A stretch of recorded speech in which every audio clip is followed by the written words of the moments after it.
Hi everyone, and welcome back to my channel. I am building a card today, and this is sort of a Beauty and the Beast kind of inspired card. I'm sure you can kind of see where I'm going with this.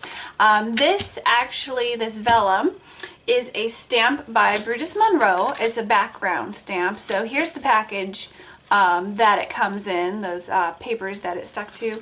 I have it in my Misty because I did use that to stamp on vellum, and then I embossed it using Brutus Monroe's gilded embossing powder. So this is their gold and it's really gorgeous. I also added a little bit of washi tape on the side here, and then I just die cut a little scallop. So this is going to be an overlay on my card, and the background is going to do, I'm going to do some ink blending. I want to get a really nice red color in the background. So I'm actually going to set this aside and work on the background, but I thought it was kind of a good opportunity to sort of show you a few tips that I like to use when I do my ink blending. Some people have asked, you know, does the paper you use, does that make a difference? Why isn't my ink blending working? So I love doing ink blending. It's one of my favorite projects or techniques, and it's not all that hard to do. So I'm just going to show you a few things that I've learned personally through my crafting. Now, I'm not an expert at this, so I'm sure there's a lot of other YouTubers or crafters out there that have a lot of great tips, but I just want to show you what works for me. So this is my card base. I'm going to blend right on here.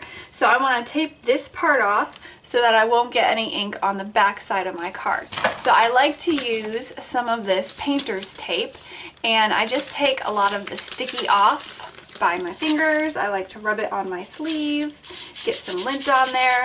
I really don't want it to take up any of my card or rip it, so I just want to get that tape really good and sort of unsticky. Alright, so let me adjust my camera here so you get the whole thing in the frame. Perfect. So I'm going to go ahead and just put this tape on and tape it down. Also, when you're taping it down, it helps it so it doesn't move around a whole lot while you're doing your blending.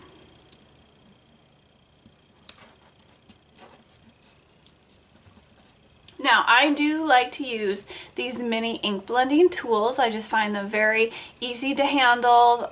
They work well in my hand. There's these little mini round ones, there's square ones, and a lot of people make their own. So it's just whatever works for you, but I really like these. I find with a coupon at one of the craft stores, it's really not all that expensive to get a pack of 2. So I have 2 of them. That's all I have, and 2 are plenty. I probably only need 1. So this is what I use, and that's what works for me. I'm going to be using some Brutus Monroe Surface ink because I love this ink. It blends very well. And I'm going to be using some Distress ink because that's kind of everyone's go-to ink for blending. But you can blend them together. They blend really well. I'm just going to be doing a nice rich shade of red, and I'll show you how you can sort of play with some of the same colors and just blend them together. Now, rouge for the surface ink is kind of a pink, so I'm going to go ahead and start with that and then blend on some darker red colors. So when I'm blending, I just like to take my little foam pad and just get a lot of ink on there, and then go ahead and start blending on my paper. Now, if you're worried about getting too much on there at once, go ahead and tap it off on the side. You can see all the ink that is soaked up there, and always come in with circular motions from the side. That will help cut down on those lines you get from your little foam pad, and it'll give you a better blend.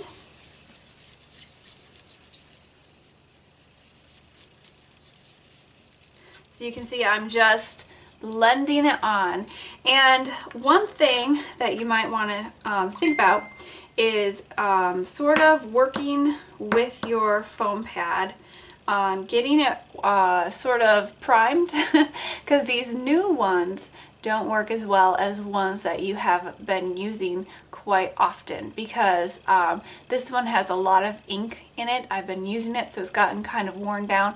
It gives me a softer blend. When you're using a new blending pad, sometimes it will give you kind of a splotchy look. So go ahead and play with your new ones for quite a while on scrap paper or anything before you actually use it on projects, because that's really going to help with the blending. So I'm just going to go ahead and get some more ink here and just keep blending it in. Always coming from the side, because that's really going to help with that ink. And you can just see how well this Brutus Monroe ink really blends. I just love using this ink for ink blending. Now, I don't know if you can see on camera, but there are some spots where I'm getting some of those lines from my foam, but I am not worried about that, because one of my mottos when ink blending is just keep blending. So if you get some of that, just keep blending it out. And it is kind of, you know, it takes a little bit of elbow grease to really get a good blend on your backgrounds, because you do have to go over it for quite a while. You can't just expect to go over it once to have a perfect blend. You really have to keep working at it.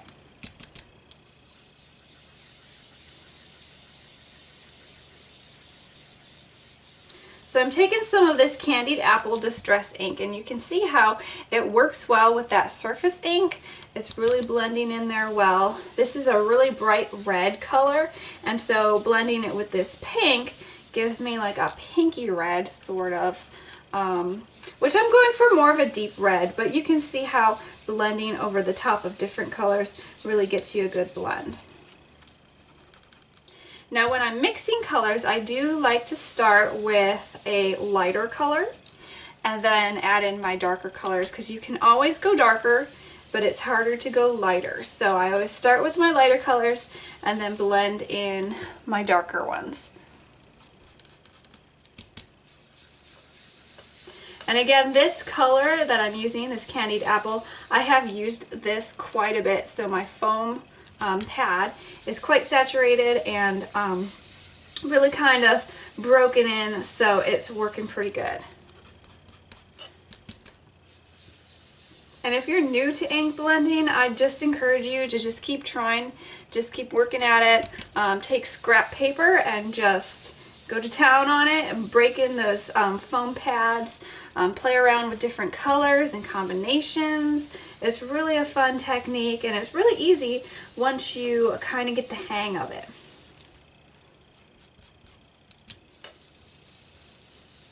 Another question that I have heard a lot of people ask is, does your paper matter? Yes and no. If you use more expensive paper, you're really going to get a better blend. The paper will do better with that ink blending on here. But this paper that I'm using right here is really cheap Walmart brand paper. It's like $7 for a huge stack of it. So this is cheap paper. This is not expensive stuff.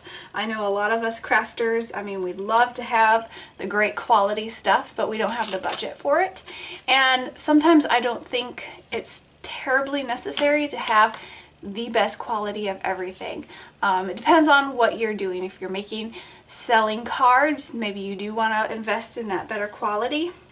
If you just like making cards for yourself or crafting for yourself, because it's something you love to do and something that's kind of a art therapy for you, maybe you don't need to have the, you know, the best quality anything out there. I mean, this is still working, so it's kind of depends on what you're going for. But it is possible to get a really great blend and make some really great cards with some cheap cardstock, so don't be afraid of that, especially maybe if you're just starting out in crafting and you don't know exactly how well you're gonna like it. Don't go ahead and buy all the really expensive stuff first. I mean, go ahead and get some of this cheaper stuff and just experiment with it. I don't think anybody in the crafting community starts out with the best or the best quality of anything. We all have to start with a small stash and kind of build from there. But I don't think having a small stash is a bad thing. I think it helps you kind of think more creatively because you use your stamps more often and you learn how to stretch them, as well as your other supplies. So I don't think it's a bad thing to have a smaller stash. And then just build your stash, build all of your supplies based on what you love. Get the things that you love. Don't just go out and buy everything that's new. So I have those two colors blended on here. You can see in a few areas it's a little bit splotchy. That's okay because you give your paper about 10-15 minutes and you come back and some of those inks have evened out because it does take a little bit of time for it to soak into the paper. I do want this color to be a deeper red though, so I'm going to take a darker red. I think I'm going to take Barn Door. And I'm going to blend this all over the top.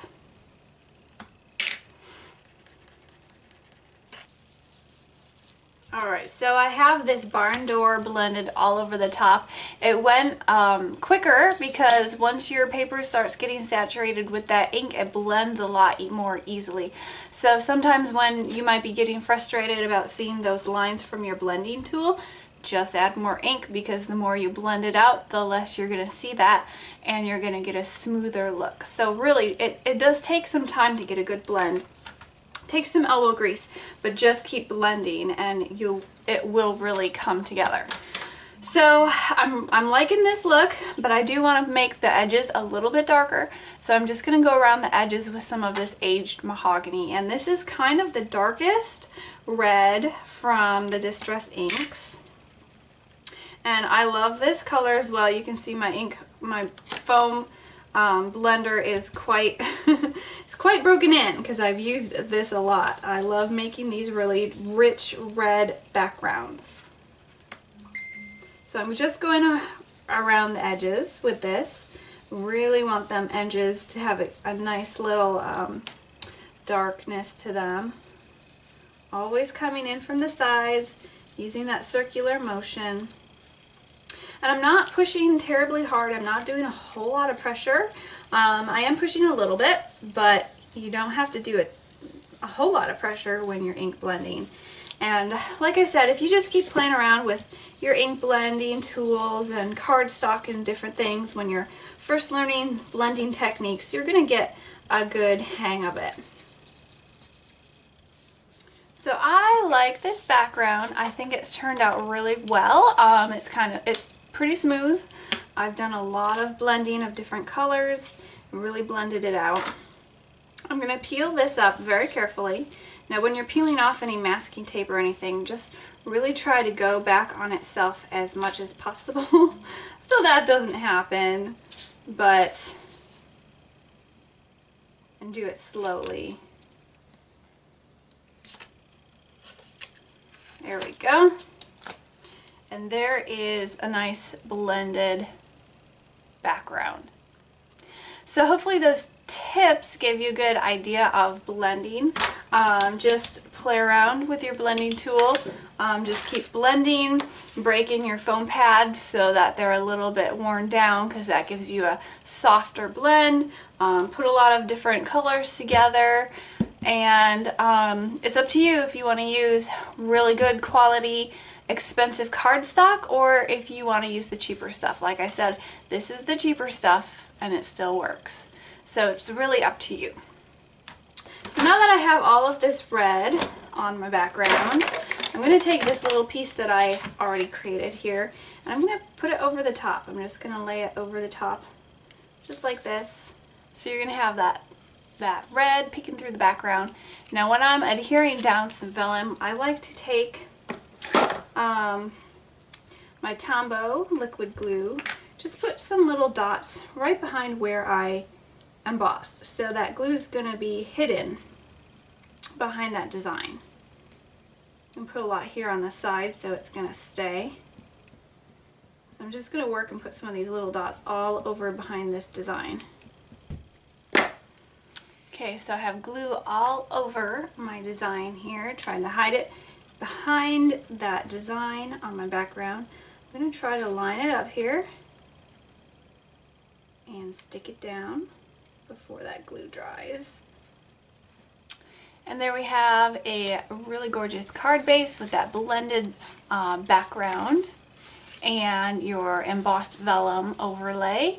And I probably will go ahead and add a sentiment here depending on what I'm sending it for. You could do prayers, you could do hello, you could do thanks, anything. So hopefully this just gives you a really nice look at some of the things that are possible. Like I said, I'll probably link the supplies down below that I use, this Brutus Monroe embossing powder and stamp, and then maybe list some of the colors I used for the background. But I really hope that it's given you some great advice on ink blending. Like I said, I'm not a professional at it, but these are some tips that I have learned along the way that's helped my blending.